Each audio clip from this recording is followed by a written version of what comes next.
Opposition party एक बहुत बड़ा यूट्यूबर है, उसकी वीडियोस को कहीं ना कहीं प्रमोट करिए और चीजें करिए जो कि एक सर प्रोपेगेंडा क्रिएट करे डिक्टेटरशिप का, और जुड़े हुए हैं आईएनसी से। और वो आईएनसी के नेता हर्ष मदार वो जॉर्ज सोरोस से जुड़े हुए हैं कहीं ना कहीं, जो कि $100 करोड़ दे रहे हैं कि जितने भी पार्टीज हैं जो कि देश के लिए काम कर रही हैं उनको हटा दिया जाए। तब से सपा की सरकार कह रही है महंगाई सर, आपने इस बार कर वो रिपोर्ट नहीं पढ़ा? 4.72 इन्फ्लेशन रेट है जी जी जी सबसे लोएस्ट। जी जी जी सर राहुल गांधी जी ने एक प्रेस कॉन्फ्रेंस में ये चीज़ बोली थी कि इस बार 295 सीट आने वाली है, तो वो 295 सीट कहाँ आई? जीती तो बीजेपी सरकार। राहुल गांधी जी ने बोला था कि जब उनकी सरकार आ जाएगी तो रिजर्वेशन 70% कर देंगे, तो क्या उन्हें टैक्स भी उन्हीं 70% लोगों से नहीं लेना चाहिए? तो आज की इस वीडियो में ऑडियंस ने अनुराग भदौरिया को डिबेट में अच्छे से धो दिया है, क्योंकि अनुराग भदौरिया डिबेट में आकर हारने के बाद भी ये लोग कह रहे थे कि हम ही सरकार बनाएंगे, जबकि अब सब कुछ क्लियर हो चुका है कि ये लोग हार चुके हैं और 9 तारीख को प्रधानमंत्री शपथ लेंगे। लेकिन फिर भी इसका कहना था कि हम लोग नहीं हारे हैं। तो इसी बात पर जब ऑडियंस ने कुछ सवाल इससे पूछ दिया तो ये भड़क गया और इसके पास किसी भी सवाल का जवाब नहीं था, तो ये चिल्लाने लगा ऑडियंस पर ही, जिस पर ऑडियंस ने इसे धो दिया है, क्योंकि ये चिल्लाने के अलावा कुछ भी नहीं कर रहा था। तो भाई क्या हुआ, अब खुद से ही देखिए इसकी धुलाई को। कमाल कर रहे हैं भाई, एनडीए सरकार बनने में ताली बजा रहे हैं। ओके, क्या सवाल है? जी जी जी बोलिए खड़े होकर पूछिए। सर मेरा क्या पॉइंट है आपका? सर मेरा पॉइंट ये है कि जो सोशल मीडिया पे ऑब्वियसली जब हम पॉलिटिकल कैंपेनिंग करते हैं तो बहुत सारी चीज़ें होती हैं। ऑपोजिशन पार्टी एक बहुत बड़ा यूट्यूबर है, उसकी वीडियोस को कहीं ना कहीं प्रमोट करिए और चीज़ें करिए जो कि एक सर प्रोपेगेंडा क्रिएट करे डिक्टेटरशिप का। और सर वो जुड़े हुए हैं आईएनसी से, और वो आईएनसी के नेता हर्ष मदार वो जॉर्ज सोरोस से जुड़े हुए हैं कहीं ना कहीं, जो कि इंटरनेशनल लेवल पे $100 करोड़ दे रहे हैं कि जितने भी पार्टीज हैं जो कि देश के लिए काम कर रही हैं उनको हटा दिया जाए। ओके ये आपका कहना है। ओके आपका पॉइंट क्या है? सर मैं इनसे ये कहना चाहूँगा, ये तब से सपा की सरकार कह रही है महंगाई सर, आपने इस बार कर वो रिपोर्ट नहीं पढ़ा? 4.72 इन्फ्लेशन रेट है जी जी जी सबसे लोएस्ट। जी जी जी जी जी ओके आपका पॉइंट क्या है?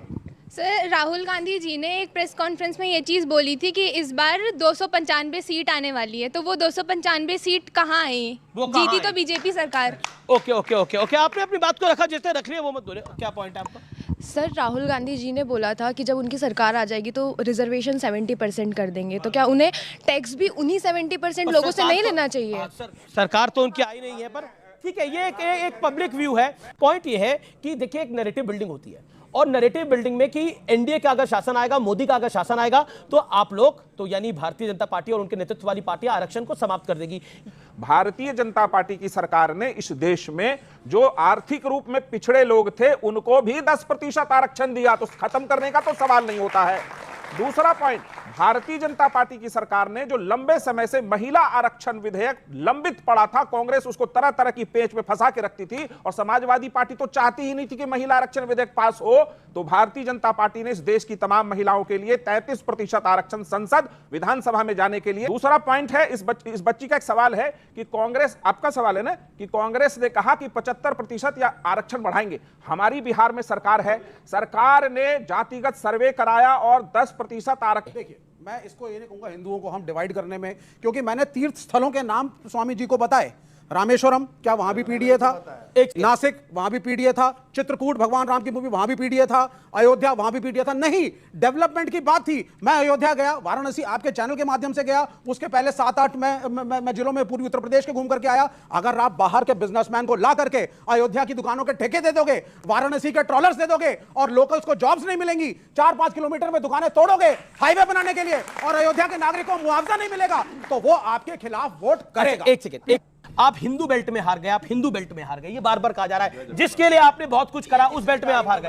ये बोला है, आपके बगल वाले खड़े बोल रहे हैं। हमें माफ करो, हम हिंदू मुस्लिम की बात नहीं करते, इसलिए प्लीज, ये हिंदू में हार गए, मुस्लिम में हार गए, जवाब टोपी पहन के मस्जिद में इफ्तार में जाते हैं तब कैमरा ठीक होता है, और द्वारका में अगर कोई चला जाए, यदुवंशी देख रहे हैं, यदुवंशी वो नहीं बोल रहे, वो बोल विवेक, आप शांत रहिए, अब आप शांत रहिए। और मैं सिर्फ इतना पूछना चाहता हूं, देखिए अब आपने नैरेटिव सुना, बीजेपी हारी उत्तर प्रदेश में, बीजेपी हारी महाराष्ट्र में, मैं स्वयं स्वीकारने को तैयार हूं, परंतु बीजेपी की हार नहीं बता रहे। क्या बता रहे? हिंदुओं की हार हो गई अयोध्या में। और अगर अजमेर में ये लोग जीते तो क्या मुसलमानों की हार है? क्या अजमेर में हारना मुसलमानों की हार है? क्या अजमेर में हारना मुसलमानों की हार है? क्या? देखिए, मेरी बात फिर से आप देखिए कि कितना बड़ा इनके मन में विषैला जहर है कि अगर बीजेपी हारती है तो वो कहते हैं कि अयोध्या में हिंदू हार गया, और अगर ये लोग असम में जहां पर मुस्लिम बाहुल है वहां पर हारते हैं तो क्या इस्लाम की हार बोलेंगे? इस्लाम की हार बोलने की औकात औकात नहीं है सरकार से जुड़ा के नारे लगाएंगे। ये हिंदुओं को गाली देंगे, ये हिंदुओं को गाली देंगे। नहीं, हिंदुओं की हार है क्या? बीजेपी की हार हिंदुओं की हार है क्या? बीजेपी की हार को हिंदुओं की हार कहना चाहिए। अखिलेश यादव ने बोला है। और एक बार सुनिए, एक और बात, आपको भरपूर मौका मिला। अनुराग प्रश्न ये है, अनुराग मेरा प्रश्न ये है, देखिए हिंदू हारा, हिंदुत्व हारा इस बात, लेकिन ईवीएम तो फाइनली जीत गई। अब ईवीएम की अर्थी तो नहीं निकालेंगे चार कंधों पर। आपने कहा कि देश के अंदर में हम कह रहे हैं कि हम अयोध्या जीते, बार बार कह रहे हैं हिंदू हार गया। अरे प्रभु, हम तो बोल ही नहीं रहे, हम तो जब से आए तब से यही बोल रहे हैं कि हिंदुस्तान जीता है। हमने कहा कि हिंदुस्तान की जनता जीती है। उत्तर प्रदेश में लगे तो भाग रहा हूं, अब मैं जा रहा हूं, अमी से जा रहा हूं। कहां जाओगे? साइकिल दूं क्या? साइकिल दूं? साइकिल लेकर भागो। साइकिल क्यों इतनी दम है कि साइकिल ने बीजेपी को रोन दिया। मतलब देखिए, कमल जो मां सरस्वती का फूल है, कमल जो मां लक्ष्मी का फूल है, उसको रोन दिया। कमल जो विष्णु जी का फूल है, उसको रोन दिया साइकिल ने। ये इनकी सोच है। आप ही बोलते हो। अरे एक सेकंड, अभी अनुराग की बारी है। कमल तो मां लक्ष्मी का है।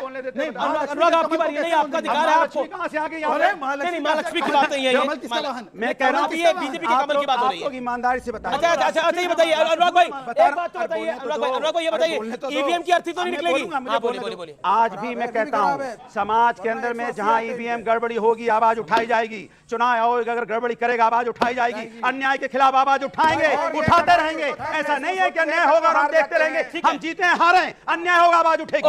ओके, ईवीएम के ऊपर पर अन्नामलाई की आवाज नहीं उठी, स्वाति मालीवाल की आवाज नहीं उठी, वहां पे आवाज नहीं उठी। अनुराग भदौरिया डिबेट में आने से पहले ही सोच लेता है कि किसी भी सवाल का जवाब नहीं देगा, बल्कि लोगों का सिर्फ मनोरंजन करेगा। इसलिए ये लोग डिबेट में आकर सिर्फ लोगों का टाइम वेस्ट करते हैं, कभी भी सीधा जवाब नहीं देना चाहते हैं किसी भी सवालों का। और ये लोग उत्तर प्रदेश में थोड़ा सीट क्या ले आए, अपने आप को प्रधानमंत्री ही समझने लगे, इसलिए हर जगह अपनी तारीफ करने से कहीं पीछे नहीं हटते हैं। और ये लोग जनता को तो कुछ समझते ही नहीं है, इसलिए तो कभी भी उस जनता को ये लोग सीरियसली नहीं लेते हैं। किसी भी पूछे गए सवाल का जवाब कभी भी नहीं देना चाहते हैं। खैर, आपको अगर थोड़ा सा वीडियो अच्छा लगा तो वीडियो को लाइक कर दीजिए, और ऐसे ही वीडियोस के लिए आप हमारे चैनल को सब्सक्राइब जरूर कर लीजिएगा। हम मिलते हैं बहुत जल्द किसी और वीडियो में।